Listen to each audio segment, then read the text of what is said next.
सहनाववतो सहनौ भुनक्तो सह वीर्यङ्करवावहै तेजस्विनावधीतमस्तु मा विद्विषावहै। ॐ शान्ति शान्ति शान्तिः। ॐ नारायणं पद्मभुवं वसिष्ठं शक्तिं च तत्पुत्रपराशरं च व्यासं शुकं गौडपदं महान्तं गोविन्दयोगीन्द्रमथस्य शिष्यं श्रीशङ्कराचार्यमथस्य पद्मपादं च हस्तामलकं च शिष्यं तं तोटकं वार्तिककारमन्यान् अस्मद्गुरून् सन्ततमानतोऽस्मि शङ्करं शङ्कराचार्यं केशवं बादरायणं सूत्रभाष्यकृतौ वन्दे भगवन्तौ पुनः पुनः सूत्रभाष्यप्रणेतारौ वेदान्ताभ्यप्रभाकरौ वन्दे परस्परात्मानौ बादरायणशङ्करौ श्रुतिस्मृतिपुराणानाम् आलयं करुणालयं नमामि भगवत्पादं शङ्करं लोकशङ्करं नमामि भगवत्पादशङ्करं लोकशङ्करं वन्दे तं सच्चिदानन्दं यतिवर्यं महामतिं वेदवेदान्तसारज्ञं सद्गुरुं प्रणतोऽस्म्यहम् सदाशिवसमारम्भां शङ्कराचार्यमध्यमाम् अस्मदाचार्यपर्यन्तां वन्दे गुरुपरम्पराम्।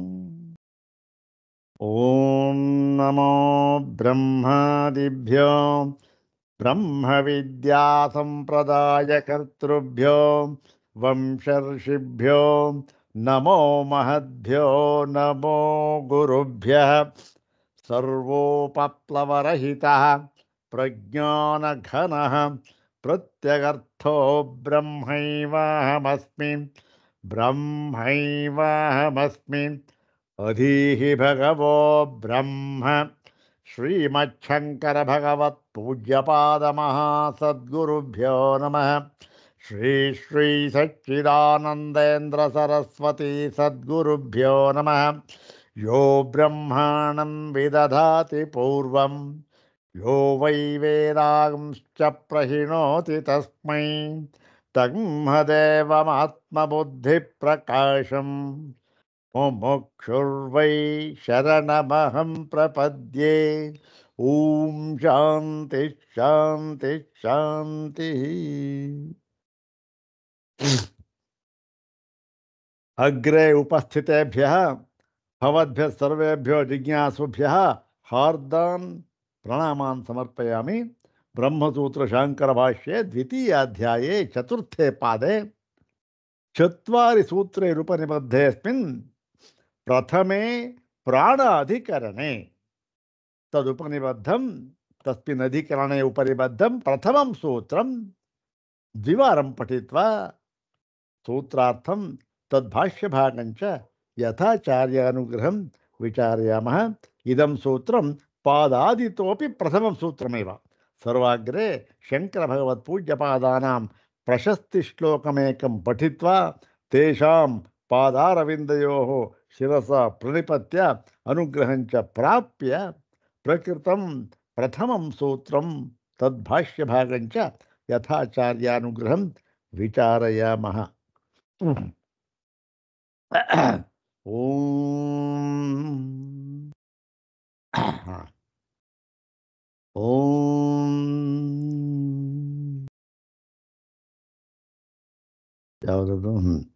ओम यद्भाष्योक्तेर्लवपरिविशश्छात्रवर्गामान्तो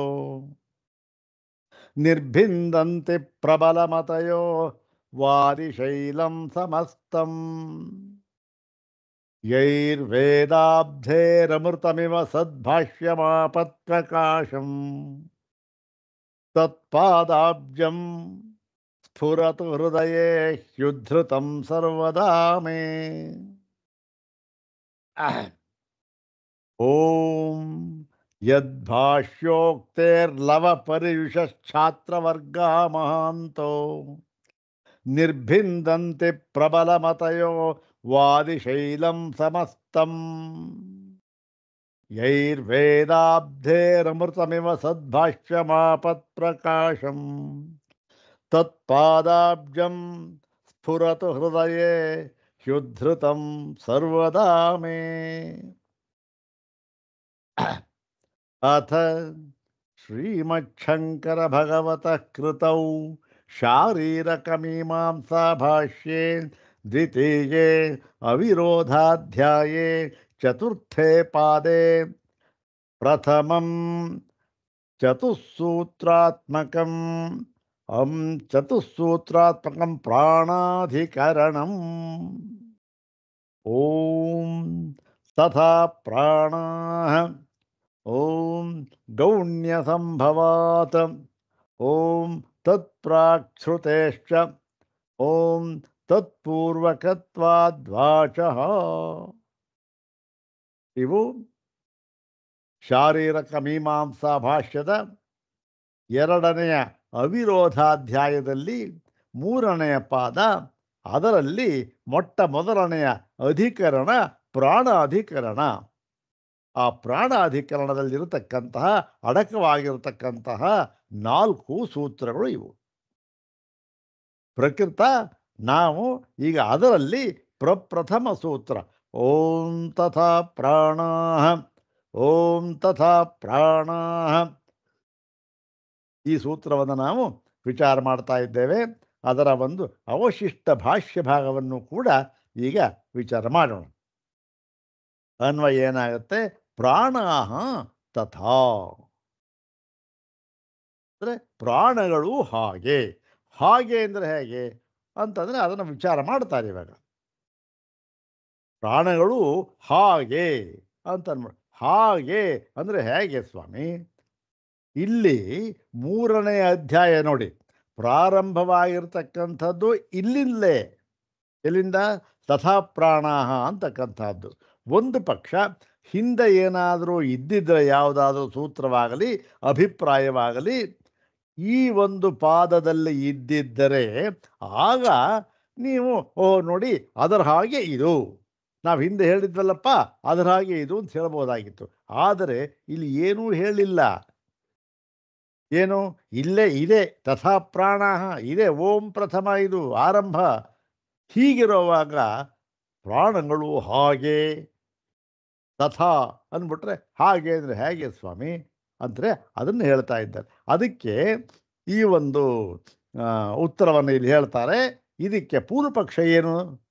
ನೆನ್ನೆ ಪೂರ್ವಪಕ್ಷಿ ಹೇಳಿದ್ದ ಏನಂತ ನೋಡಿ ಸ್ವಾಮಿ, ಈ ಪ್ರಾಣಗಳಿಗೆ ಕೆಲವು ಶ್ರುತಿಗಳಲ್ಲಿ ಉತ್ಪತ್ತಿಯನ್ನು ಹೇಳಿದೆ, ಕೆಲವು ಶ್ರುತಿಯಲ್ಲಿ ಉತ್ಪತ್ತಿಯನ್ನು ಹೇಳಿಲ್ಲ. ಕೆಲವು ಶ್ರುತಿಗಳಲ್ಲಿ ಏನು ಹೇಳಿದೆ? ಉತ್ಪತ್ತಿಗಿಂತ ಮೊದಲೂ ಕೂಡ ಪ್ರಾಣಕ್ಕೆ ಅಸ್ತಿತ್ವವನ್ನು ಹೇಳಿದ್ದಾರೆ. ಓಹೋ, ಉತ್ಪತ್ತಿ ಉಂಟು ಉತ್ಪತ್ತಿ ಇಲ್ಲ ಅಂತಕ್ಕಂಥದ್ದು ಒಂದೊಂದು ಉಪನಿಷತ್ತಿನಲ್ಲಿ ಒಂದೊಂದು ವಿಧವಾಗಿ ಹೇಳಿದ್ದಾರೆ. ಸರಿ ಇರಲಿ. ಅದಲ್ಲದೆ ಇನ್ನೇನು ಹೇಳಿದ್ದಾರೆ? ಪ್ರಾಣವು ಉತ್ಪತ್ತಿಗಿಂತ ಮುಂಚೆ ಅಂದರೆ ಏನು? ನಾಮರೂಪಗಳಾಗಿ ವ್ಯಾಕರಣವಾಗುವುದಕ್ಕಿಂತ ಮುಂಚೆಯೂ ಕೂಡ ಉತ್ಪತ್ತಿಗೆ ಸತತ್ವವನ್ನು ಹೇಳಿದ್ದಾರೆ. ಸತತ್ವ ಅಂದ್ರೆ ಒಂದೇ, ಅಸ್ತಿತ್ವ ಅಂತಂದ್ರೂ ಒಂದೇ. ಅಸ್ತಿತ್ವವನ್ನು ಹೇಳಿದ್ದಾರೆ. ಹೀಗಿರುವಾಗ ನಾವು ಈ ಪ್ರಾಣಕ್ಕೆ ಉತ್ಪತ್ತಿ ಇದೆ ಉತ್ಪತ್ತಿ ಇಲ್ಲ ಅಂತ ಹೇಳಿರತಕ್ಕಂತಹ ಶ್ರುತಿಗಳಲ್ಲಿ ನೋಡಿ ಇಂಥದ್ದನ್ನು ಸ್ವೀಕಾರ ಮಾಡಬೇಕು. ಎರಡೂ ಕೂಡ ಶ್ರುತಿಗಳಲ್ಲಿ ಹೇಳಲ್ಪಟ್ಟಿವೆ. ಆದರೂ ಕೂಡ ಮುಮುಕ್ಷು ಜನಗಳು, ಜಿಜ್ಞಾಸುಗಳು ಇದನ್ನು ಸ್ವೀಕಾರ ಮಾಡಬೇಕು ಎಂಬುದಾಗಿ ಈ ಎರಡರಲ್ಲಿ ಯಾವುದಾದರೂ ಒಂದನ್ನು ಸ್ವೀಕಾರ ಮಾಡುವುದಕ್ಕೆ ಯಾವ ಕಾರಣವನ್ನು ಕೊಟ್ಟಿಲ್ಲ. ಸುಮ್ಮನೆ ಎರಡು ಹೇಳಿಬಿಟ್ರು, ಇದೆ ಅಂತಲೂ ಹೇಳಿದ್ರು, ಇಲ್ಲ ಅಂತಲೂ ಹೇಳಿದ್ರು. ಸರಿ, ಹೇಗೆ ತಿಳ್ಕೊಬೇಕು ನಾವು? ಇದೆ ಅಂತ ತಿಳ್ಕೊಬೇಕೋ ಇಲ್ಲ ಅಂತ ತಿಳ್ಕೊಬೇಕೋ ಅನ್ನೋದಕ್ಕೆ, ಓ ನೋಡಿ ಹೀಗೆ ತಿಳ್ಕೊಬೇಕು ಅಂತ ಯಾವುದಾದ್ರೂ ಒಂದು ಹೀಗೆ ತಿಳ್ಕೊಬೇಕು ಅಂತಕ್ಕಂಥದ್ದಕ್ಕೆ ಯಾವ ಕಾರಣವೂ ಕೊಟ್ಟಿಲ್ಲ, ಪ್ರಮಾಣವೂ ಇಲ್ಲ.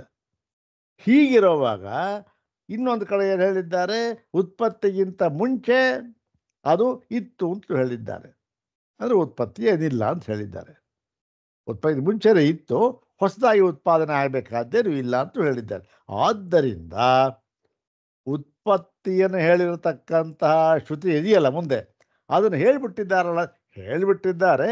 ಅದು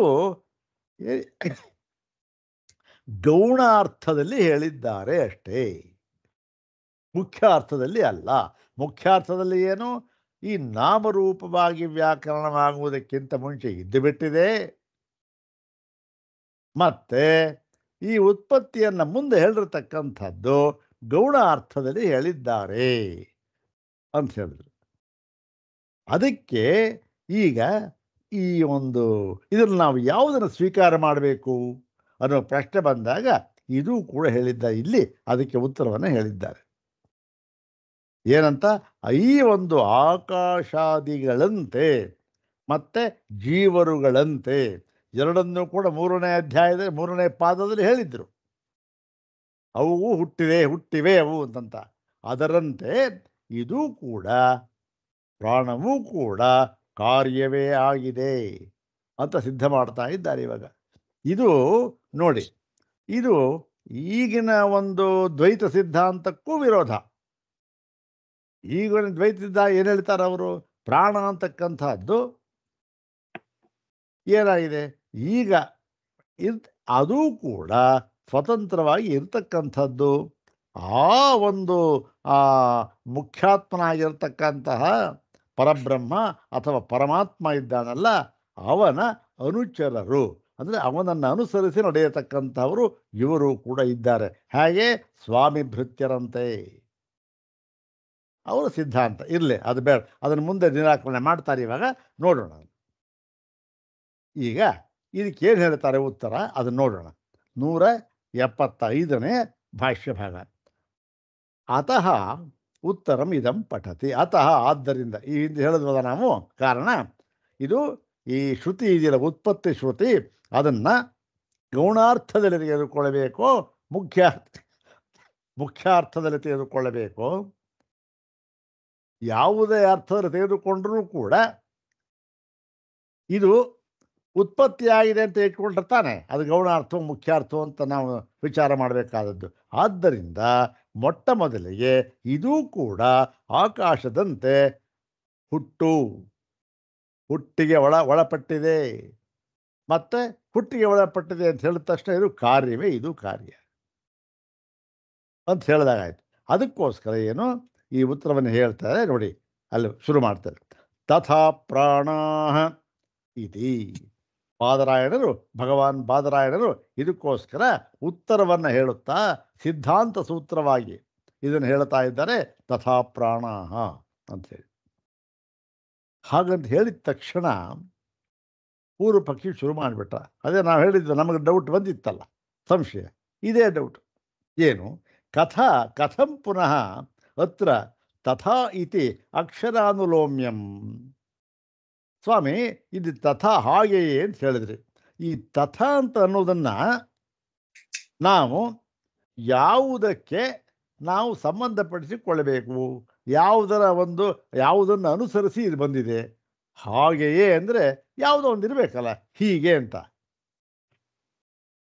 ಹೀಗೆ ಅನ್ನೋದಕ್ಕೇನೋ ಒಂದಿರಬೇಕಲ್ಲ, ಹೀಗೆ ಅಂತ.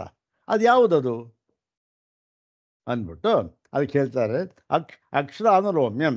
ಇದರ ಅನುಲೋಮ್ಯ ಅಂದರೆ ಅನ್ವಯ ಅಂತ ಅರ್ಥ. ಈ ಅನ್ವಯವನ್ನು ಹೇಗೆ ಮಾಡ್ಕೋಬೇಕು ನಾವು? ತಥಾ ಪ್ರಾಣ ಅಂತಿದೆ, ತಥಾ ಅನ್ನೋದನ್ನು ಹೇಗೆ ಮಾಡ್ಕೋಬೇಕು? ಯಾಕೆ ಈ ಸಂಶಯ ಬಂದದ್ದು? ಇದೇ ಮೊಟ್ಟ ಮೊದಲನೇ ಸೂತ್ರ ಸ್ವಾಮಿ, ಹಿಂದೆ ಏನು ಹೇಳೇ ಇಲ್ವದ ನೀವು? ಪ್ರಾಣದ ವಿಷಯವಾಗಿ ಹೀಗೆ ಹೇಳಲಾಗುತ್ತದೆ ಅಂತ ಹೇಳಿದ್ರಿ. ಪ್ರಾಣನ ವಿಷಯವಾಗಿ ಹೀಗೆ ಹೇಳಲಾಗುತ್ತದೆ ಅಂತ ಹೇಳಿಬಿಟ್ಟು ತಥಾ ಪ್ರಾಣ ಅಂದ್ಬಿಟ್ರೆ ಹಾಗೆಯೇ ಅಂದ್ಬಿಟ್ರೆ ಹಾಗೆ ಹೇಳೇ ಇಲ್ವಲ್ಲ ಏನುವೆ ಅಂದರೆ ಅದಕ್ಕೆ ಹೇಳ್ತಾಳೆ ಪ್ರಕೃತೋಪಮಾನ ಭಾವಾತ್. ಈಗ ಹಾಗೆಯೇ ಅಂದರೆ ಹೇಗೆ ಅಂದರೆ ಹೀಗೆ ಅನ್ಬೇಕು. ಹೀಗೆ ಅನ್ನೋಕ್ಕೇನೋ ಒಂದು ಯಾವುದೋ ಒಂದು ದೃಷ್ಟಾಂತ, ಅದಕ್ಕೆ ದೃಷ್ಟಾಂತ ಉಪಮಾನ. ಇದರಂತೆ ಇರಬೇಕು ಅಂತ. ಇದರಂತೆ ಅನ್ನೋದಕ್ಕೇನು ಇಲ್ವೇ ಇಲ್ವಲ್ಲ. ಮತ್ತೆ ಸರ್ವಗತ ಆತ್ಮಬಹುತ್ವವಾದಿ ದೂಷಣಂ ಅತೀತಾನಂತರ ಪಾದಾಂತೆ ಪ್ರಕೃತ. ಇಲ್ಲಿ ಅತೀತಾನಂತರ ಪಾದಾಂತೆ ಅಂದರೆ ಏನು? ಅತೀತಾನಂತರ ಅಂದರೆ ಹಿಂದಿರೋದು ಅಂತ. ಹಿಂದಿನ ಪಾದದಲ್ಲಿ ಹೋಗಲಿ, ಆಯ್ತು ಸ್ವಾಮಿ, ಈ ಪಾದದಲ್ಲಿ ಹೇಳಿಲ್ಲ, ಹಿಂದಿನ ಪಾದದಲ್ಲಿಂದ ಅನುವಾದ ಮಾಡ್ಕೊಬಿಡೋಣ ಅಂದರೆ ಅದೇನಾಗಿರಬೇಕು? ಹಿಂದಿನ ಪಾದದ ಕೊನೆಯಲ್ಲಿ ಏನಿದೆಯೋ ಅದನ್ನು ಇಲ್ಲಿಗೆ ತಗೊಬರ್ಬೇಕು. ಹೌದು ತಾನೆ? ಎಲ್ಲೋ ಹೇಳಿರೋದನ್ನಲ್ಲ. ಹಿಂದಿನ ಪಾದದ ಕೊನೆಯಲ್ಲಿ ಏನನ್ನು ಹೇಳಿದ್ದಾರೋ ಅದನ್ನು ತರಬೇಕು. ಹಿಂದಿನ ಪಾದದ ಕೊನೆಯಲ್ಲಿ ಏನು ಹೇಳಿದ್ದಾರೆ ಅಂದರೆ ಅಲ್ಲಿ ಈ ಒಂದು ಪ್ರಾಣನ ವಿಷಯವೇನು ಹೇಳೇ ಇಲ್ವಲ್ಲ ಸ್ವಾಮಿ. ಅಲ್ಲಿ ಹೇಳ್ತಕ್ಕಂಥ ಯಾವುದು? ಈ ಆತ್ಮ ಬಹುತ್ವವಾದಿಗಳು ಯಾರು? ಆ ಒಂದು ಸಾಂಖ್ಯರು, ಇವರುಗಳು. ಸಾಂಖ್ಯಾದಿಗಳು ಈ ಆತ್ಮ ಬಹುತ್ವವಾದಿಗಳಿದ್ದಾರಲ್ಲ, ಅವರ ವಿಷಯದಲ್ಲಿ ಇದು ಹೊಂದೋದಿಲ್ಲ. ಯಾವುದು? ಈ ಒಂದು ಸ್ವಾಮಿ ಭೃತ್ಯ ಸಂಬಂಧ ಅಂತ ಇದೆಯಲ್ಲ, ಮತ್ತು ಈ ಇನ್ಯಾವ ಸಂಬಂಧ? ಶೇಷಶೇಷಿ ಸಂಬಂಧ ಅಂತಕ್ಕಂಥದ್ದು. ಇವು ಅವರ ವಿಚಾರದಲ್ಲಿ ಹೊಂದುತ್ತೆ, ನಮ್ಮ ವಿಚಾರದಲ್ಲಿ ಹೊಂದೋದಿಲ್ಲ. ಈ ಸಂಬಂಧ ಏನು? ಅಂಶಕ್ಕೆ ಏನಾದರೂ ಆದರೆ ಅಂಶಿಗೂ ಆಗತ್ತೆ ಅಂತ ಹೇಳಿದಾಗ ಇದು ವೇದಾಂತದಲ್ಲಿ ಏನು ಹೊಂದೋದಿಲ್ಲ. ಅಂಶಕ್ಕೆ ಏನಾದರೂ ಆಗಲಿ, ಅಂಶಿಗೆ ಸಂಬಂಧವೇ ಇಲ್ಲ. ಆದರೆ ಯಾರು ಹೊಂದುತ್ತೆ? ಅದು ಸಾಂಖ್ಯರಿಗೆ ಹೊಂದುತ್ತೆ. ಅದನ್ನು ಹೇಳಿದ್ರು ಸ್ವಾಮಿಯಲ್ಲಿ ಈ ಪ್ರಾಣದ ವಿಚಾರ ಬರಲೇ ಇಲ್ಲಲ್ಲ. ಆದ್ದರಿಂದ ಏನಾಗುತ್ತೆ? ತತ್ ತಾವತ್ ನ ಉಪಮಾನಂ ಸಂಭವತಿ. ಆದ್ದರಿಂದ ನೀವು ತಥಾ ಪ್ರಾಣ ಅಂದ್ಬಿಟ್ರೆ ಅದನ್ನು ತರೋಕ್ಕಾಗಲ್ಲ. ಅಲ್ಲಿ ಪ್ರಾಣದ ವಿಚಾರ ಹೇಳೇ ಇಲ್ಲ. ಅಲ್ಲಿ ಹೇಳಿರ್ತಕ್ಕಂಥದ್ದು ಈ ಸಂಬಂಧ ಜೀವ ಮತ್ತು ಈ ಪರಮಾತ್ಮ ಇವರುಗಳ ಸಂಬಂಧವನ್ನು ಹೇಳಿ ಇವ್ರಿಗಾಗತಕ್ಕಂತಹ ಎಲ್ಲ ಫಲವೂ ಕೂಡ ಅವನಿಗೂ ಆಗಬೇಕಲ್ಲ ಅಂಥೇಳಿ, ಇಲ್ಲ ನಮ್ಮ ಪಕ್ಷದಲ್ಲಿ ಆಗೋದಿಲ್ಲ ನೋಡಿ, ನಿಮ್ಮ ಪಕ್ಷದಲ್ಲಿ ಆಗುತ್ತೆ ಅಂತ ಈ ವಿಚಾರ ಹೇಳಿದರು ಸಾಂಖ್ಯರಿಗೆ. ಅದು ಇಲ್ಲಿ ಉಪಮಾನ ಆಗೋದಿಲ್ಲ ಹಾಗೆ ಅಂತ ಹೇಳ್ಬಿಟ್ಟು ಹೇಗಾಗುತ್ತಿದ್ದು? ಅದಕ್ಕೆ ಸಂಬಂಧವೇ ಇಲ್ಲ. ಮತ್ತು ಯಾಕೆ ನೋಡಿ ಹೇಳಿದೆ, ಸಾದೃಶ್ಯ ಭಾವ, ಅದಕ್ಕೆ ಇದಕ್ಕೂ ಸಂಬಂಧವೇ ಇಲ್ಲ. ಪ್ರಾಣಕ್ಕೂ ಎಲ್ಲಿ ಸಾಂಖ್ಯರಿಯ ಸಂಬಂಧ? ಸಾದೃಶ್ಯ ಭಾವ. ಮತ್ತು ಸಾದೃಶ್ಯೇ ಹಿ ಸತಿ ಉಪಮಾನಂ ಸ್ಯಾತ್. ಒಂದು ಉಪಮಾನ ಅಂತ ಇರಬೇಕಾದ್ರೆ ಒಂದು ಸಾದೃಶ್ಯ ಇರಬೇಕಲ್ಲ ಸ್ವಾಮಿ. ಏನಂತ ಇರಬೇಕು? ಯಥಾ ಸಿಂಹ ತಥಾ ಬಲವರ್ಮ. ಅಂದರೆ ಏನು? ಬಲವರ್ಮ ಅಂದರೆ ಯಾವುದೋ ರಾಜ ಒಬ್ಬ. ವರ್ಮ ಅಂದರೆ ಕ್ಷತ್ರಿಯರು ಹೇಳ್ತಕ್ಕಂಥದ್ದು. ಶರ್ಮ ಅಂತಂದರೆ ಬ್ರಾಹ್ಮಣನಿಗೆ, ವರ್ಮ ಅಂತಂದರೆ ಕ್ಷತ್ರಿಯನಿಗೆ, ಗುಪ್ತ ಅಂತಕ್ಕಂಥದ್ದು ವೈಶ್ಯರಿಗೆ. ಇದು ಒಂದು ವಾಡಿಕೆ, ಆ ಒಂದು ಇದರಲ್ಲ ಬಂದಿರತಕ್ಕಂಥದ್ದು. ಹೀಗೆ ತ್ರೈವರ್ಣಿಕರಿಗೂ ಒಂದೊಂದು ಕೊಟ್ಟಿದ್ದಾರೆ ಇದನ್ನು ಉಪಾಧಿಯನ್ನು. ಇಲ್ಲಿ ಬಲವರ್ಮ ಯಾರು? ಒಬ್ಬ ರಾಜ ಇದ್ದ, ಅವರು ಯಥಾ ಸಿಂಹ, ಅವನು ಸಿಂಹದಂತೆ ಇದ್ದ ಅಂತಂತ. ಅಲ್ಲಿ ಏನು ಸರಿಯಾಗಿದೆ. ಸಿಂಹದಂತೆ ಇವನು ಏನಾಗಿದ್ದ? ಗಾಂಭೀರ್ಯ ಇತ್ತು ಇವನಿಗೆ, ಪರಾಕ್ರಮಶಾಲಿಯಾಗಿದ್ದ ಅಂತನ್ನೋದಕ್ಕೆ. ಮತ್ತು ಇಲ್ಲಿ ಏನೂ ಇಲ್ಲ. ಅದು ಅಲ್ಲಿ ಯಾವ ಸಾಂಖ್ಯರಿಗೆ ಹೊಂದುತ್ತಾ ಇರೋ ವಿಚಾರ, ಇಲ್ಲಿ ಪ್ರಾಣದ ವಿಚಾರ ಏನಿದೆ? ಮತ್ತೆ ಇಲ್ಲಿ ಅದೃಷ್ಟ ಸಾಮ್ಯ ಪ್ರತಿಪಾದನಾರ್ಥಂ ಇತಿ ಯದಿ ಉಚ್ಯೇತ ಯಥಾ ಅದೃಷ್ಟಸ್ಯ ಸರ್ವಾತ್ಮ ಸನ್ನಿಧೌ ಉತ್ಪದ್ಯಮಾನಸ್ಯ ಅನಿಯತತ್ವಂ ಏವಂ ಪ್ರಾಣಾನಾಮಪಿ ಸರ್ವಾತ್ಮನಃ ಪ್ರತಿ ಅನಿಯತತ್ವಮಿತಿ. ನೀವು ಹೇಳಿದ್ರಿ ಅಲ್ಲ ಸ್ವಾಮಿ, ಏನು ಸಂಬಂಧನೇ ಇಲ್ಲ ಅಂದ್ಬಿಟ್ರಲ್ಲ. ಆ ಸಾಯಲ್ಲಿ ಹೇಳಿರೋದು ಸಾಂಖ್ಯರಿಗೆ ಅವ್ರು ಹೇಳೋದು ಇದು ಪ್ರಾಣಕ್ಕೆ ಹೇಳಿದಾರ ಸಂಬಂಧ ಇಲ್ಲ ಅಂದ್ಬಿಟ್ರಲ್ಲ. ಸಂಬಂಧ ತೋರಿಸ್ಬೋದಲ್ಲ ಸ್ವಾಮಿ, ಇದೆಯಲ್ಲ ಅನ್ನೋದಾದರೆ ಏನಾಗುತ್ತೆ? ಅದೃಷ್ಟ ಸಾಮ್ಯ ಪ್ರತಿಪಾದನ ಅರ್ಥ. ಅದೃಷ್ಟ ಇದೆಯಲ್ಲ, ಯಾವ ಅದೃಷ್ಟ ಅಂದರೆ ಯಾವುದು? ಧರ್ಮ ಮತ್ತು ಅದರ ಪಾಪ ಪುಣ್ಯ ಇವೆಲ್ಲ. ಇವು ಏನಾಗಿದೆ? ಸಾಮ್ಯ ಏನಾಗಿದೆ? ಅಲ್ಲಿ ಅವನಿಗೂ ಇದೆ, ಇಲ್ಲಿ ಪ್ರಾಣ ಇವನಿಗೂ ಇದೆ, ಜೀವರಿಗೂ ಇದೆ, ಇವನಿಗೂ ಇದೆ. ಯಾಕೆ ಅವನು ಅನುಭವಿಸಿದ್ರೆ ಇವನಿದ್ರೆ ತಾನೇ ಅನುಭವಿಸೋದು. ಇಲ್ಲ ಇದೆ. ಹಾಗೆ ಅದರ ಒಂದು ಸಾಮ್ಯ ಇದೆಯಲ್ಲ ಅಂತ ಹೇಳೋದಾದರೆ ಅದು ಕೂಡ ಏನಾಗುತ್ತೆ? ಒಂದು ನಿಯಮ ಇಲ್ಲ. ಯಾಕೆ? ಈ ಒಂದು ಅದೃಷ್ಟ ಪಾಪ ಪುಣ್ಯ ಧರ್ಮ ಅಂತಕ್ಕಂಥದ್ದು ಏನಾಗಿದೆ? ಅದು ಕೂಡ ಎಲ್ಲ ಆತ್ಮರಿಗಳಿಗೂ ಸಂಬಂಧಪಟ್ಟಿದ್ದೆ. ಯಾಕೆ? ಸರ್ವಗತರವರು, ನೀವೇ ಹೇಳ್ತಾ ಇದ್ದೀರಿ ಸಾಂಖ್ಯರು. ಹಾಗಾಗಿ ಒಬ್ಬರಿಗಾದದ್ದು ಎಲ್ಲರಿಗೂ ಆಗ್ಬಿಡುತ್ತೆ, ನಿಮ್ಮ ಪಕ್ಷದಲ್ಲಿ ಹೊಂದುತ್ತೆ. ಆದ್ದರಿಂದ ಅದು ಕೂಡ ಸರಿ ಹೋಗ್ತಾ ಇಲ್ಲ. ಅದಕ್ಕೆ ನಿಯಮ ಏನೂ ಇಲ್ಲ.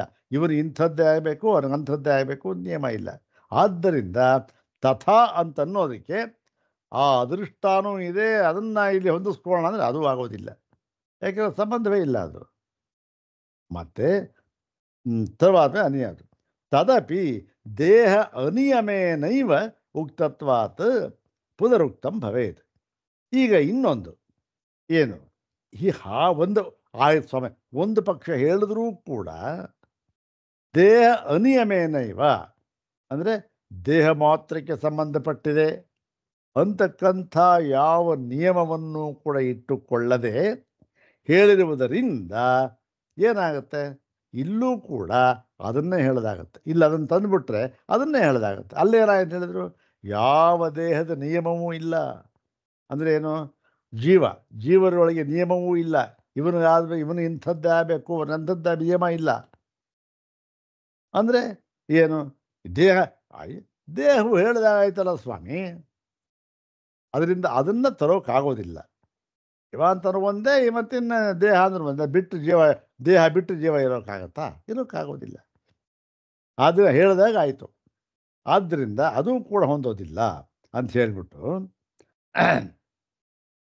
ನ ಚ ಜೀವೇನ ಪ್ರಾಣ ಉಪಮೀಯರನ್.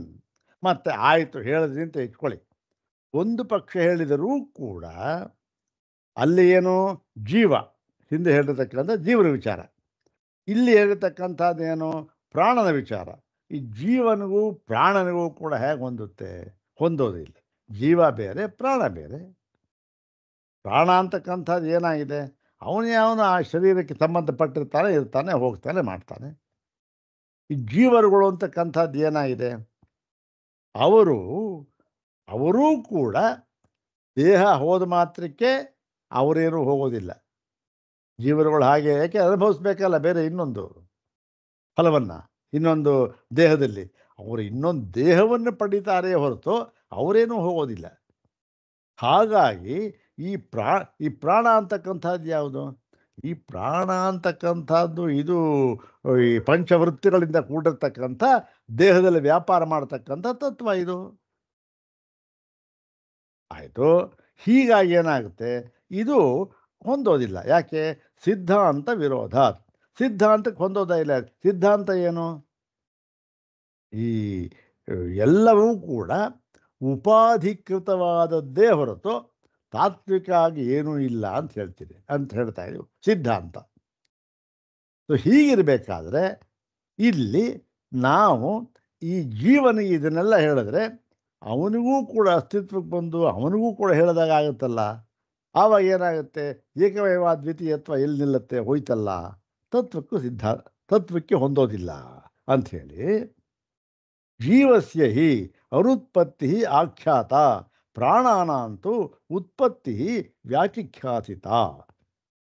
ನೋಡಿ, ಜೀವನಿಗೆ ಉತ್ಪತ್ತಿ ಇಲ್ಲ ಅಂತಕ್ಕಂಥದ್ದು ಉತ್ಪತ್ತಿ ಆಖ್ಯಾತ.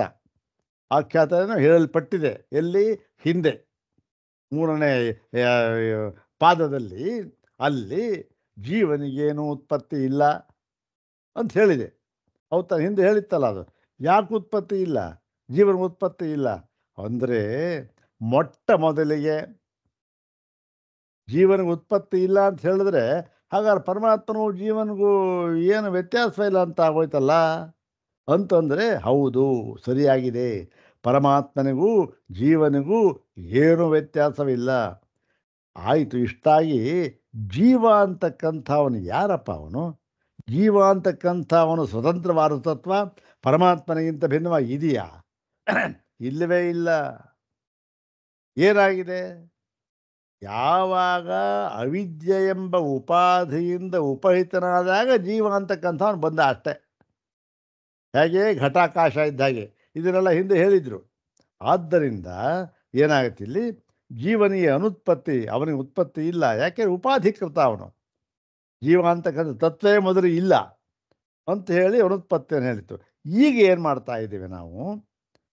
ಪ್ರಾಣಾನ ಅಂತೂ ಉತ್ಪತ್ತಿ ವ್ಯಾಚಿಖ್ಯಾಸಿತ. ಅದನ್ನು ಹಿಂದೆ ಹೇಳಿದ್ವಿ, ಜೀವನಿಗೆ ಉತ್ಪತ್ತಿ ಇಲ್ಲ ಅಂತ ಅನ್ನೋದನ್ನು. ಈಗ ಪ್ರಾಣಗಳಿಗೆ ಉತ್ಪತ್ತಿಯನ್ನು ನಾವು ಹೇಳುವುದಕ್ಕೆ ಇಷ್ಟಪಡುತ್ತಿದ್ದೇವೆ. ವ್ಯಾಚಿಖ್ಯಾಸಿತ, ಉತ್ಪತ್ತಿ ವ್ಯಾಚಿಖ್ಯಾಸಿತ ಸ್ತ್ರೀಲಿಂಗ ಅಂದರೆ ವ್ಯಾಖ್ಯಾತು ಇಷ್ಟ. ವ್ಯಾಚಿಖ್ಯ ಈಗ ನಾವು ವ್ಯಾಖ್ಯಾನ ಮಾಡ್ತೇವೆ ಅದನ್ನು. ಜೀವನ ಉತ್ಪತ್ತಿ ಇದೆ ಅಂತಕ್ಕಂಥದ್ದು, ಜೀವನ ಕಾರ್ಯ ಅಂತಕ್ಕ.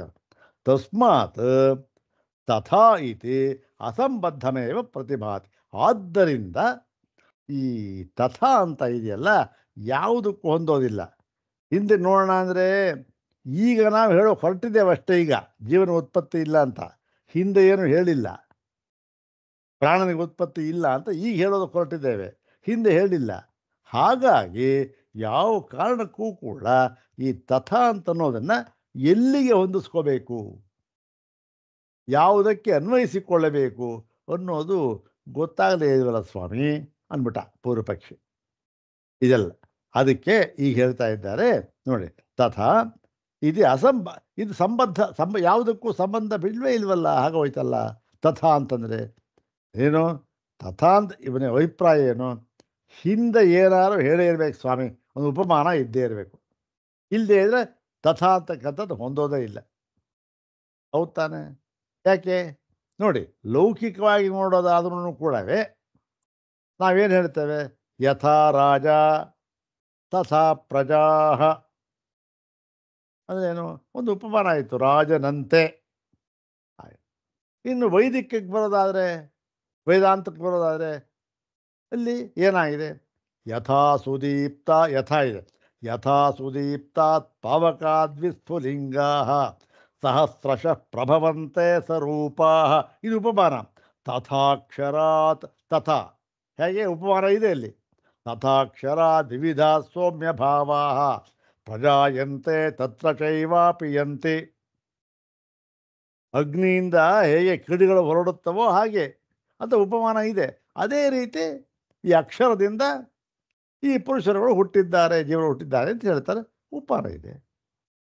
ಇಲ್ಲಿ ತಥಾ ಅಂತ ಹೇಳ್ಬಿಟ್ರೆ ಯಥಾ ಅಂತ ಎಲ್ಲೂ ಇಲ್ವೇ ಇಲ್ವಲ್ಲ ಅಂದರೆ ಅದಕ್ಕೆ ಹೇಳ್ತಾ ಇದ್ದಾರೆ. ಇವೆಲ್ಲ ಕಾರಣ ಕೊಟ್ಟ ಅದಕ್ಕೆ ಇಲ್ಲಪ್ಪ, ಆ ಥರ ಏನೂ ಇಲ್ಲ, ಸಂಬಂಧ ಇದೆ.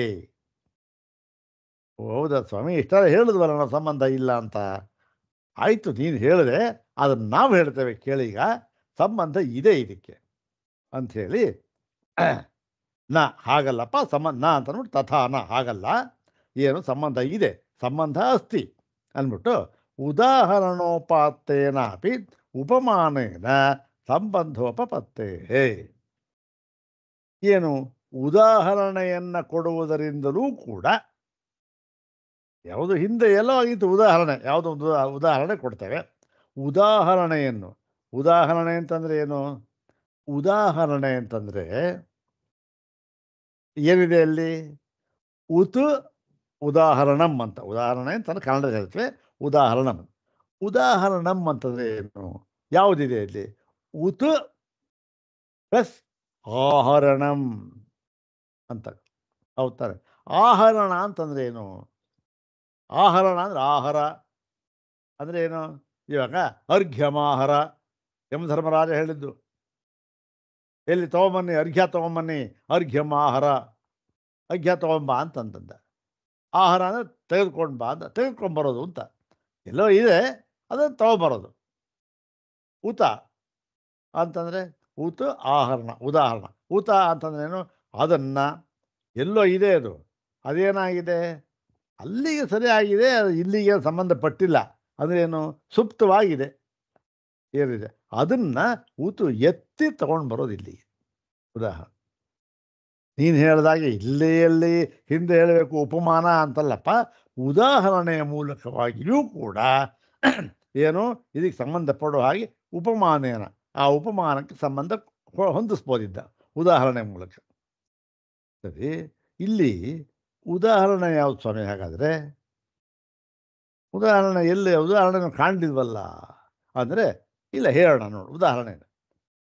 ಇವಾಗೇನು ಉದಾಹರಣೆ ಹೇಳಿದ್ರು, ಉದಾಹರಣೆ ಹತ್ರ ಪ್ರಾಣೋತ್ಪತ್ತಿವಾದಿ ವಾಕ್ಯಜಾತಂ ಉದಾಹರಣ.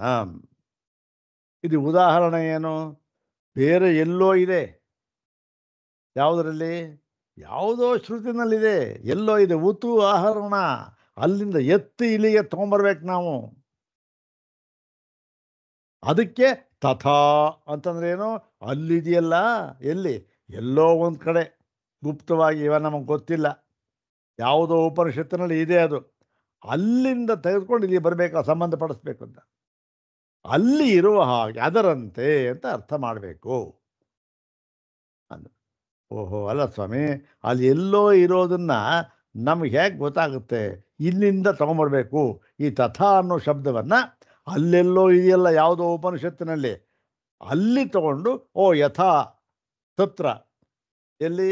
ತತ್ರ ಉಪನಿಷತಿ, ಯಥಾ ತತ್ರ ತಥಾ ಅತ್ರ ಅಂತ ಹೇಳಬೇಕು. ಹೇಗೆ ಸ್ವಾಮಿ ಇದು ಅಂತಂದರೆ, ಹೌದಪ್ಪ, ಯಥಾ ತತ್ರ ಅಲ್ಲಿ ಹೇಗಿದೆಯೋ ಅಂತ ಹೇಳ್ತೀವಲ್ಲ, ಅಲ್ಲಿ ಹೇಗಿದೆ ಅನ್ಬೇಕಾದ್ರೆ ನಾವು ಹೇಳ್ತೇವೆ, ನಿನಗೆ ಗೊತ್ತಾದಿಲ್ವ ನಾವು ಹೇಳ್ತೇವೆ ಅಂದ್ಬಿಟ್ಟು ಅದನ್ನು ಹೇಳ್ತಾ ಇದ್ದಾನೆ.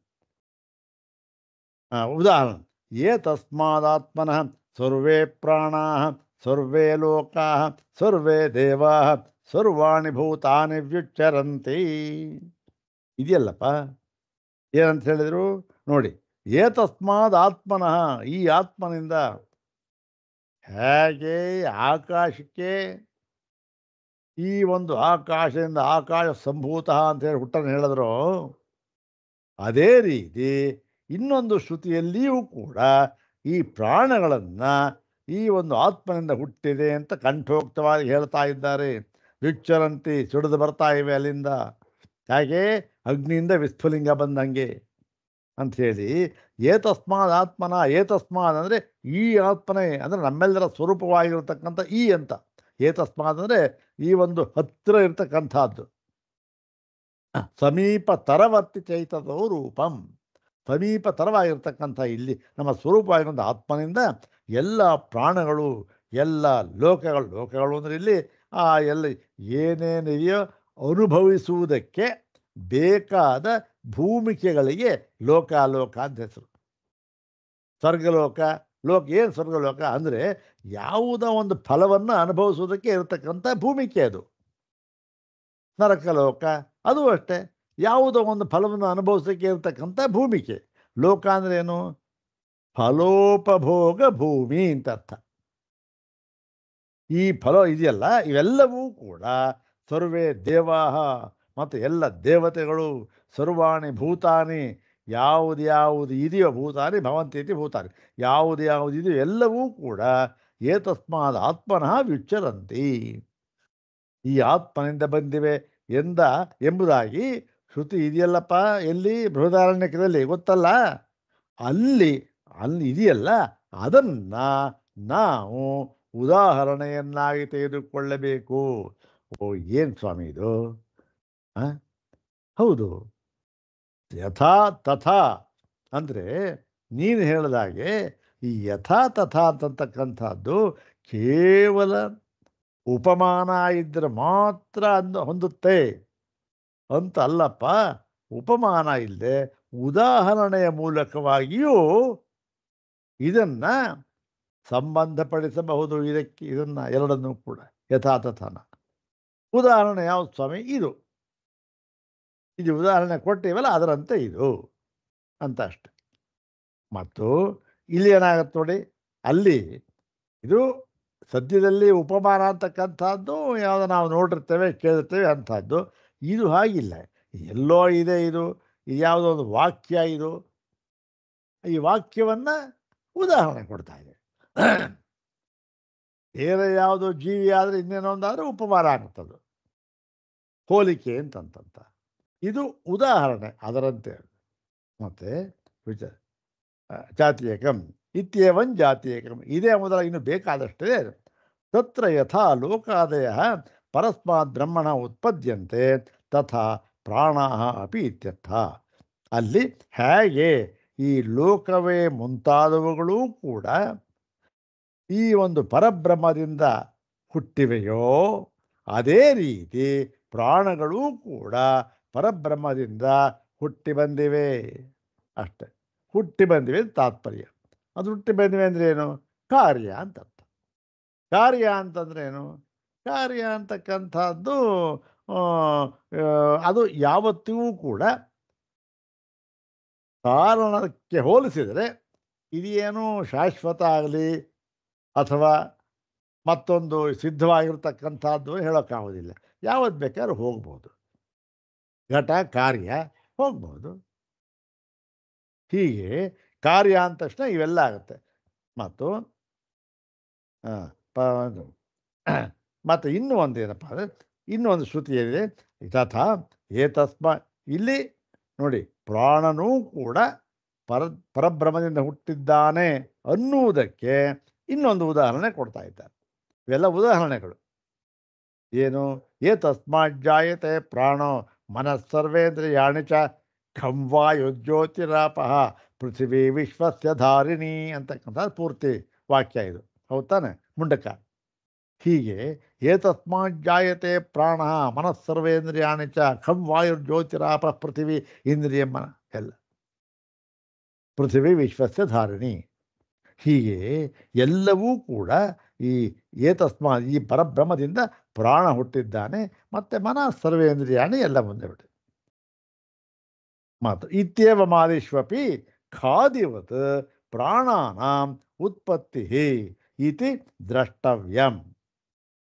ನೋಡಿ, ಇವೆಲ್ಲವೂ ಕೂಡ ಏನಿದು? ಇವೆಲ್ಲವೂ ಕೂಡ ಇದು ಉಪಮಾನ ಅಲ್ಲ.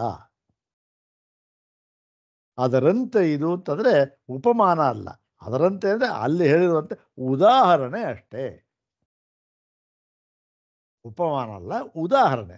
ಈ ವಾಕ್ಯಗಳ ಉದಾಹರಣೆಯಿಂದ, ವಾಕ್ಯಗಳ ಉಪಮಾನ ಅಂತ ಹೇಳೋದಿಲ್ಲ, ವಾಕ್ಯಗಳ ಉದಾಹರಣೆಯಿಂದ ಏನಾಗುತ್ತೆ ನಮಗೆ? ಖಾದಿವತ್, ಖ ಅಂತಂದ್ರೆ ಏನು? ಆಕಾಶ. ಇದು ಖ, ಖಂ ಖೇ ಖಾನಿ, ಖಂ ಖೇ ಖಾನಿ ಅಂತ ಖ ಶಬ್ದ. ಖಾದಿವತ್ ಪ್ರಾಣಾನಾಂ ಉತ್ಪತ್ತಿ ಇತಿ ದೃಷ್ಟ. ಪ್ರಾಣಗಳಿಗೂ ಕೂಡ ಉತ್ಪತ್ತಿಯನ್ನು ನಾವು ಕಂಡುಕೊಳ್ಳಬೇಕು. ಯಾವುದರಂತೆ? ಈ ಒಂದು ಆಕಾಶದಂತೆ, ಭೂತಗಳಂತೆ, ಪಂಚಮಹಾಭೂತಗಳಂತೆ ಇದಕ್ಕೂ ಕೂಡ ಉತ್ಪತ್ತಿಯನ್ನು ಕಂಡುಕೊಳ್ಳಬೇಕು ಅಂತ ಹೇಳಿದ್ರು. ಆಯ್ತು ಸ್ವಾಮಿ, ಇದು ಈ ಆಕಾಶದಂತೆ ಕಂಡುಕೊಳ್ಳಬೇಕು ಸೃಷ್ಟಿ ಅದೇನೋ ಹೇಳಿದ್ರಿ. ಆದರೆ ಇದು ಯಾರು ಕಂಡಿದ್ದಾರ? ಇವಾಗ ಪರಮಾತ್ಮನಿಂದ ಸೃಷ್ಟಿ ಆಯಿತು, ಆಕಾಶ ಸೃಷ್ಟಿ ಆಯಿತು, ಇದು ಯಾವನಾದ್ರೂ ಕೂಡ ಕಂಡಿದ್ದಾನ? ಕುಂಬಾರ ಇದ್ದಾನಪ್ಪ, ಕುಂಬಾರ ಮಡಿಕೆ ಮಾಡದ, ಅದನ್ನು ಬೇಕಾದಷ್ಟು ನೋಡ್ಬೋದು, ಯಾರು ಬೇಕಾದ್ರೂ ನೋಡ್ಬೋದು. ಕುಂಬಾರ ಬರ್ತಾನೆ, ಮಣ್ಣು ಕಲಿಸ್ತಾನೆ, ಚಕ್ರಕ್ಕೆ ಹಾಕ್ತಾನೆ, ತಿರುಗೋದು ಏನೋ ಮಾಡ್ತಾನೆ. ಅದೇ ರೀತಿ ಕುಂಬಾರನ ಸ್ಥಾನದಲ್ಲಿ ಪರಬ್ರಹ್ಮ, ಮತ್ತು ಕಾರ್ಯದ ಸ್ಥಾನದಲ್ಲಿ ಪ್ರಪಂಚ, ಮಡಿಕೆಯ ಸ್ಥಾನದಲ್ಲಿ ಪ್ರಪಂಚ ಏನು ಮಾಡ್ತಾನೆ? ಅವ್ರು ಮಾಡ್ತಾನೆ, ನೋಡ್ಬೋದು. ಹಾಗೆ ನೋಡೋಕ್ಕಾಗುತ್ತಾ? ನೋಡೋಕ್ಕಾಗೋದಿಲ್ಲ. ಅದರಿಂದ ನೀವು ಈ ಉದಾಹರಣೆಯನ್ನು ಕೊಟ್ರಿ, ಆದರೆ ಈ ಉದಾಹರಣೆಯನ್ನು ನಾವು ಕೇವಲ ನಂಬಬೇಕಷ್ಟೆ. ಇನ್ನೇನು ಇದರಂತೆ ಮುಟ್ಟೋ ಅದೆಲ್ಲ ಹೇಳಿದ್ದಾರೆ, ಅದು ಬೇರೆ ಸಿದ್ಧಾಂತ, ಅವೆಲ್ಲ ಬೇಡ. ನಂಬತಕ್ಕಂಥ ಅಂದ್ರೇನು? ನಮ್ಮ ಪ್ರತ್ಯಕ್ಷವಾಗಿ ನಮಗೇನಾದರೂ ಒಂದು ಆಗ್ತಕ್ಕಂಥ ಒಂದು ಉದಾಹರಣೆಯನ್ನು ಕೊಡಿ ಸ್ವಾಮಿ ಅಂದರೆ, ನಾವು ಮಾಡ್ತಾ ಇರ್ತಕ್ಕಂಥ ಕಾರ್ಯದಲ್ಲಿ ಇದೇನೋ ಪರಮಾತ್ಮನ ಕಾರ್ಯ, ಇದು ಬೇಡ. ನಾವು ಮಾಡ್ತಾ ಇರ್ತಕ್ಕಂಥ ಕಾರ್ಯದಲ್ಲಿ ಏನಾದರೂ ಇದಕ್ಕೆ ಉದಾಹರಣೆ ಉಂಟಾ ಅಂದ್ರೇನು? ನಮ್ಮ ಲೌಕಿಕ ಅಥವಾ ವೈದಿಕ. ಲೌಕಿಕ ಬಿಟ್ಟು ಹಾಕೋಣ, ಲೌಕಿಕ ಏನೋ ಪ್ರಾಯದ ಅಷ್ಟೊಂದು ಲೆಕ್ಕಕ್ಕೆ ಬರೋದಿಲ್ಲ. ವೈದಿಕ ಕಾರ್ಯಗಳು ಎಷ್ಟೋ ಕಾರ್ಯಗಳು ಮಾಡುತ್ತೇವೆ, ಅದರಂತೆ ಇದು ಅಂತ ಹೇಳೋಕ್ಕಾಗತ್ತಾ? ಹೇಳ್ಬೋದಾ? ಏನಾದ್ರು ಉದಾಹರಣೆ ಇದೆಯಾ ಅಂದರೆ ಇದೆಯಪ್ಪ, ಅದಕ್ಕೂ ಉದಾಹರಣೆ ಇದೆ. ಏನದು ಅಂತಂದರೆ ಅಥವಾ ಇದಾಯ್ತು, ಇದು ಮುಂದಿದ್ದು. ಅಥವಾ ಇನ್ನೊಂದು ಉದಾಹರಣೆ, ಈ ಒಂದು ವೈದಿಕವಾಗಿ ಏನು ಮಾಡ್ಬೋದು? ಪಾನವ್ಯಾಪಕ್ಷ ತದ್ವತ್ ಅಂತ. ಇದೇನಿದು? ಈ ಪಾನವ್ಯಾಪಕ್ಷ ತದ್ವತ್ ಅಂತ. ಇಲ್ಲಿ ಇದೊಂದು ಸ್ವಲ್ಪ ವಿವರವಾಗಿ ಬೇಕಿಲ್ಲ, ಬಟ್ ತಿಳ್ಕೊಳ್ಬೇಕಾದ್ರೆ ಈ ಯಥಾ ತಥಾ ಅಂತಕ್ಕಂಥದ್ದನ್ನು ಹೇಗೆ ಹೊಂದಿಸಿದ್ದಾರೆ ಇಲ್ಲಿ, ಅದಕ್ಕೂ ಈ ಪಾನವ್ಯಾಪಚ್ಚ ಅನ್ನೋದಕ್ಕೂ ಸಂಬಂಧ ಏನು? ಈ ಪಾನವ್ಯಾಪಚ್ಚ ಅಂತಕ್ಕಂಥದ್ದು ಸೂತ್ರ ಇದು. ಎಲ್ಲಿ? ಮೀಮಾಂಸಾ ಸೂತ್ರ ಇದು. 3ನೇ ಅಧ್ಯಾಯ 4ನೇ ಪಾದ ಇಲ್ಲಿ ಹಾಕಿದ್ದಾರೆ. 4ನೇ ಪಾದ 34 35 ಸೂತ್ರ ಇರಬೇಕದು. ಅದರಲ್ಲಿ ಅದಕ್ಕೆ ಹೇಗೆ ಹೊಂದಿಸ್ಬೇಕು ಅಂತಂದರೆ, ಇದು ಈ ಪಾನವ್ಯಾಪಚ್ಚ ಸೂತ್ರದಿಂದ ನಮಗೇನು ಗೊತ್ತಾಗುತ್ತೆ? ಏನು ಪಾನ ಅಂದರೆ ಏನು? ಪಾನ ಅಂದರೆ ಕುಡಿಯೋದು ಅಂತ ಅರ್ಥ. ಯಾವುದು ಕುಡಿಯೋದು ಒಂದಿದು. ಯಾವುದು ಕುಡಿಯೋ ಪದಾರ್ಥ? ಪಾನ ಅಂದರೆ ಯಾವುದು? ಪಾನೀಯ, ಪಾನ ಕುಡಿತಕ್ಕ ಯಾವುದು ಪಾನ? ಇಲ್ಲಿ ಸೋಮಪಾನ ಅಂತ ಅರ್ಥ. ಸೋಮಪಾನ. ಮತ್ತು ವ್ಯಾಪಚ್ಚ ಅಂದರೆ ವ್ಯಾಪತ್ ಪ್ಲಸ್ ಚ. ಅಂದರೆ ಏನೋ ವ್ಯಾಪತ್ ಅಂದರೆ ಇದನ್ನು ನಾಳೆ ಹೇಳ್ತೇನೆ, ಸ್ವಲ್ಪ ಇದಕ್ಕೆ. ವ್ಯಾಪತು ಅಂದರೆ ಏನು? ವ್ಯಾಪತು ಅಂದರೆ ಅದು ಈಚೆಗೆ ಬರೋದು. ಲೌಕಿಕವಾಗಿ ಹೇಳೋದಾದರೆ ವಾಂತಿ ಅಂತಾರಲ್ಲ, ಹಾಗೆ ಈಚೆ ಬರೋದು. ಏನು ಸ್ವಾಮಿ ಇದು? ಸೂತ್ರ ಏನು ಗೊತ್ತಾಗುತ್ತೆ ನೋಡಿ. ಈಗ ಮೀಮಾಂಸಾ ನಮಗಂತೂ ಅದರ ತಲೆ ಬಿಡೋಕೆ ಗೊತ್ತಿಲ್ಲ. ಈ ಪಾನ ವ್ಯಾಪಚ್ಚ ಹೇಗೆ ಸಂಬಂಧ, ಹೇಗೆ ನಾನು ಅನ್ಕೋಬೇಕು ಅಂದರೆ ಅದಕ್ಕೆ ಕೆಲವು ವಿವರಣೆ ಕೊಟ್ಟಿದ್ದಾರೆ. ಇನ್ನು ಕೊಟ್ಟಿಲ್ಲ, ಭಾಷೆ ಎಷ್ಟು ಮಾತ್ರ ಕೊಟ್ಟಿದ್ದಾರೆ. ಸ್ವಾಮಿಗಳು ಕೊಂಚ ವಿವರಣೆ ಕೊಟ್ಟಿದ್ದಾರೆ. ಅಲ್ಲಿ ಇದು ಪೂರ್ಣ ವಿವರಣೆ ನಮಗೆಲ್ಲ ಸಿಗುತ್ತೆ ಮೀಮಾಂಸಾ ಭಾಷ್ಯನೇ ನೋಡಬೇಕು. ಎಲ್ಲಿ? ಶಾಬರ ಭಾಷ್ಯ ಅಥವಾ ವ್ಯಾಖ್ಯಾನಗಳಲ್ಲಿ ಇದು ಕೆಲವು ಉದಾಹರಣೆ ಸ್ವಾಮಿಗಳು ಕೂಡ ಅಲ್ಲಿಂದೇ ತೊಗೊಂಡಿದ್ದಾರೆ. ವ್ಯಾಖ್ಯಾನದಲ್ಲಿ ಅವರು ಬರೆದಿದ್ದಾರಲ್ಲ ವಿವರ, ಅದನ್ನು ತೊಗೊಂಡೇ ಇಲ್ಲಿ ಫುಟ್ ನೋಟ್ ಕೊಟ್ಟಿದ್ದಾರೆ. ಆ ಶಾಬರ ಭಾಷೆಯಲ್ಲಿ ಅದರ ಒಂದು ಪೂರ್ತಿ ವಿವರಣೆ ಅಂತ ಇದೆ. ಅದನ್ನು ನೋಡಿದ್ರೆ ನಾವು ಹೇಗೆ ಅಂತ ಗೊತ್ತಾಗುತ್ತೆ. ಅದನ್ನು ನಾಳೆ ನೋಡೋಣ. ಯಾಕೆ ಇದು ಪ್ರಕೃತವೋ ಅಪ್ರಕೃತವೋ ನಾವು ಹೇಳೋದಕ್ಕಾಗೋದಿಲ್ಲ. ಇಲ್ಲಿ ಸುಮ್ಮನೆ ಹೇಳ್ಕೊಂಡು ಹೊರಟೋಗ್ಬಿಡ್ಬೋದು. ಪಾನವ್ಯಾಪಚ್ಚ ತದ್ವತ್ ನೋಡಿ. ಪಾನವ್ಯಾಪಚ್ಚ ಅದೇನು? ಅದಕ್ಕೂ ನಮ್ಮ ಅರ್ಥ ಗೊತ್ತಾಗೋದಿಲ್ಲ. ಯಾವುದು? ಕುಡಿದದ್ದು, ಈಚೆ ಬಂದಂತೆ, ತದ್ವತ್ ಅದರಂತೆ. ಅದಕ್ಕೂ ತಥಾಗೂ ಏನು ಸಂಬಂಧ ಗೊತ್ತಾ? ಅಂದರೆ ಹೇಳ್ಬೋದು. ಅದು ಸ್ವಲ್ಪ ಗೊತ್ತು ಮಾಡ್ಕೊಂಡು ಹೋದರೆ ಸ್ವಲ್ಪ ಉತ್ತಮ.